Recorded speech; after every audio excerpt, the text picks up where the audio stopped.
بسم الله الرحمن الرحیم. نن زموږ د ارشاد الصرف سبق نمبر 150 ته قانون نمبر 76 دی د محمود قوانین شروع دي. نن به موږ د یسالو قد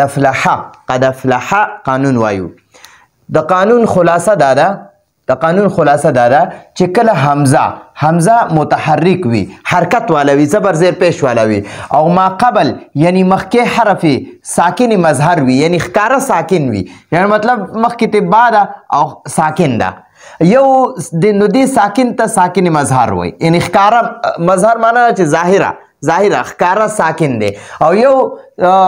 ساکن مدغم وي، یعنی اولنی حرف ساکن وي په بل حرف کې مدغم شوی ادغام شوی وي، نو هغې ته ساکن مظهر نه وي. ټیک شوه؟ نو تا ته اوس وایي کله چې حمزه متحرک وي، حرکت والا وي، زبر زیر پیش والا وي، او ما قبل یعنی مخکې حرف هم ساکن وي، ساکن مظهر وي، او د دې حمزه نه دا مخکې ساکن حرف د حرکت قابل وي، یعنی چې حرکت قبلولی شي، نو بیا د دې متحرک حمزه د حرکت د ما قبل ساکن حرف لا ورکول جایز دی. ګورئ موږ سره یو حمزه دی، حرکت والا دی، د دې حمزه نه مخکې سین دی، هغه ساکن دی، نو دا سین چې دی دا د دې حمزه د حرکت قبلولی شي، نو موږ به داسې وکړو د دې حمزه د حرکت د مخکې سین لا ورکول جایز دی، نو دا به موږ داسې وایو، داسې به وکړو. صحیح شو جي؟ او دا حمزه دا چې کوم حمزه اوس موږ سره ساکن بیا پاتې شي که نه، د دې حمزه د حرکت خو موږ د فرض که د سین له ورکو، نو بیا موږ سره ساکن حمزه را سره ساکن پاتې شو، نو اوس به موږ د دې حمزه به حذف کوو، دا بیا حذف کول واجب دي. د دې حمزه د حرکت د مخکې ساکن حرف له ورکول جایز دي، او بیا د حمزه حذف کول ختمول واجب دي. ټیک شو جي؟ نو اوس موږ ته وایي نو بیا د دې متحرک حمزه حرکت هغه زبر زیر پیش ما قبل ساکن حرف لا ورکول جایز دي، او دا حمزه بیا حذف کول واجب دي، لکه یسالو قد افلح. په دې دواړو مثالونو کې حمزه متحرک دی، حرکت والا دی. وګورئ په یسالو کې دا حمزه ته وګورئ د باندې زبر دی، فقد افلح کې د افلح په شروع کې د حمزه وګوره د باندې زبر دی. دیک شو؟ نو حمزه په دوه مثالونو کې متحرک دی، او ما قبل حرف یې ساکن مظهر دی. په دوه مثالونو کې مخکې حرف ساکن دی، د حمزه نه د یسالو کې د حمزه نه مخکې د سین ساکن مظهر دی، او د افلح کې د حمزه نه مخکې د قاف د دال ساکن مظهر دی، ښکاره ساکن دی. نو د دې حمزه حرکت مو مخکې ساکن حرف لا ورکړو. په دوه مثالونو کې د دې حمزه د حرکت نه دی، په قد افلح کې دا زبر، او په یسالو کې بیا عموم دا زبر، په یسالو کې د سین لا د حمزه د حرکت ورکو، او په افلح کې د حمزه د حرکت مو د دال لا ورکو. ٹھیک شو؟ په دوه مثالونو کې مو حمزه حذف کړو، نو یسالو نه یسالو شو. ګورئ دا اوس موږ سره یسالو دی، یسالو. نو موږ ته دا قانون وایي چې کله د حمزه متحرک وي، حرکت والا وي، او د دې حمزه نه مخکې حرف چې دی هغه ساکن وي، نو د دې حمزه نه به د حرکت د ساکن حرف له ورکې، او د حمزه به ختم کې. نو موږ دلته کې د حمزه د زبر نه دا د سین ساکن له ورکو، نو دا موږ سره یسه، او دا حمزه ختم کو، حذفم کړو، نو دا موږ سره د یسالو نه یسالو شو. ٹھیک شو؟ نو ګورئ په دې کې دوه قسمه خبره رااله. ګورئ چې کله یسالو حمزه متحرک وي او مخکې حرف ساکن وي، نو د حمزه د حرکت نه دی، دا د مخکې ساکن حرف لا ورکول جایز دی، ورکول څه شی دی بیا جایز دی، او دا حمزه حذف کول بیا واجب دی. ٹھیک شو؟ حرکت مخکی ساکن حرف لا ورکول جایز دی، او بیا د حمزه ختمول واجب دی.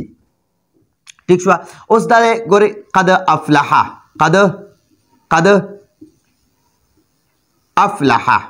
افلح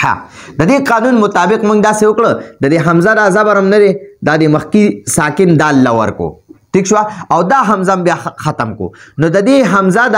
حرکت چې دا د دال لا ورکول جایز دي او بیا د حمزه ختمول واجب دي نو د قد افلحنا موږ سره څه شو قدف لها وګورئ دا حمزه ختم کو نو دا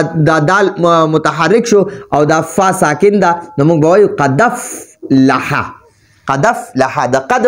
افلحنا موږ سره قدف لها شو ٹھیک شو نو دا خو موږ سره یو خبره وه چې د قد د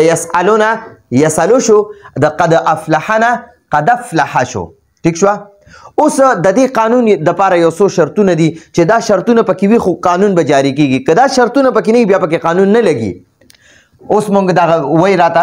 خو د دې قانون د پاره یو څو ضروري شرطونه دي چې شرطونه پکې وي نو بیا به پکې قانون هم جاری کیږي او که شرطونه پکې نه بیا پکې قانون نه جاری کیږي اول شرط دا دی چې دا متحرک حمزه به د یای تصغیر نه وروسته نه وي دا شرط پکې دی که چرته دا متحرک حمزه د یای تصغیر نه وروسته وي کنه نو بیا به پکې دا قانون نه جاری کیږي ٹھیک شو نو که چرته دا متحرک حمزه د یای تصغیر نه وروسته وي نو بیا به پکې قانون نه جاری کیږي لکه اوفی ایسون وګورئ دلته اوفی ایسون کې دا حمزه متحرک ته او مخکې ته یای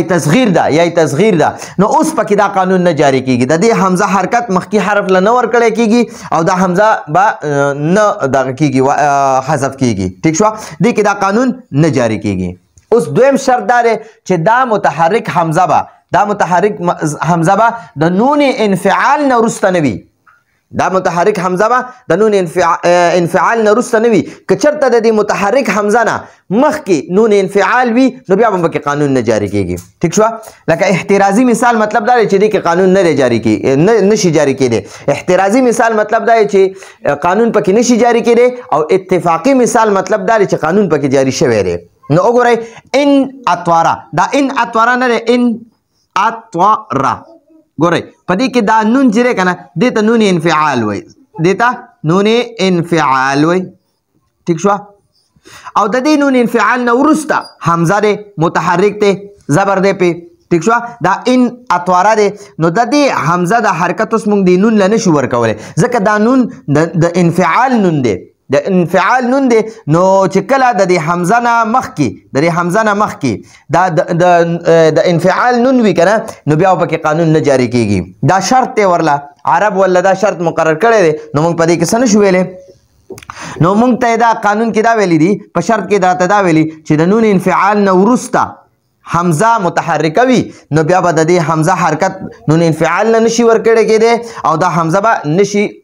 حذف کېدی ٹھیک شو نو دې کې به قانون نه جاری کېږي ها دریم شرط چې د دې متحرک حمزه نه به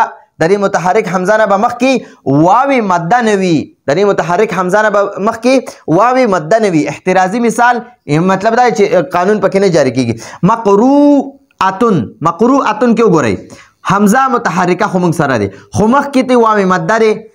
چې واوی مده پکې وي نو بیا به د حمزه متحرک وي او مخکې ته واوی مده وي نو بیا به پکې قانون نه جاری کېږي دا شرط دی ورله عربو مقرر کړی موږ پکې سم نشو کولی نو مقروءتن کې ګورئ دا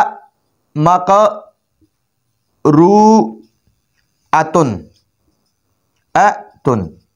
نو ګورئ قانون موږ ته څه وایي چې کله حمزه متحرک وي او مخکې ته ساکن حرف وي نو د دې حمزه حرکت په دې ساکن حرف له ورکې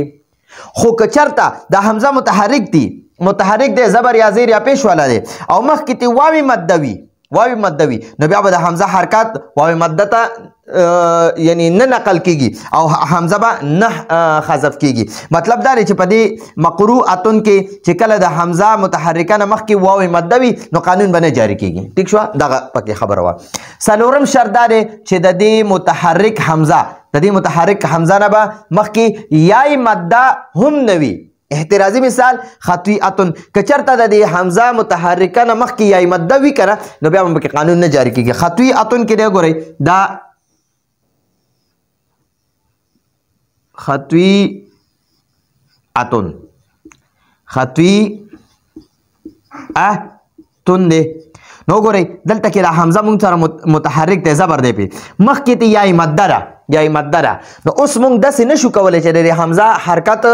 د یای مده له ورکو او حمزه حذف کو داسې نشو کولی ټیک شوه نو مطلب دا دی چې په دې مثال کې د خطي اتون کې حمزه متحرک دی مخکې ته یای مده ده نو دا قانون پکې نه جاري کیږي نو دا مونږ سره د یسالو قد افلح قانونو نو راتلونکي درس پر اجازت غواړو هذا هو المرام والله اعلم بحقيقة الكلام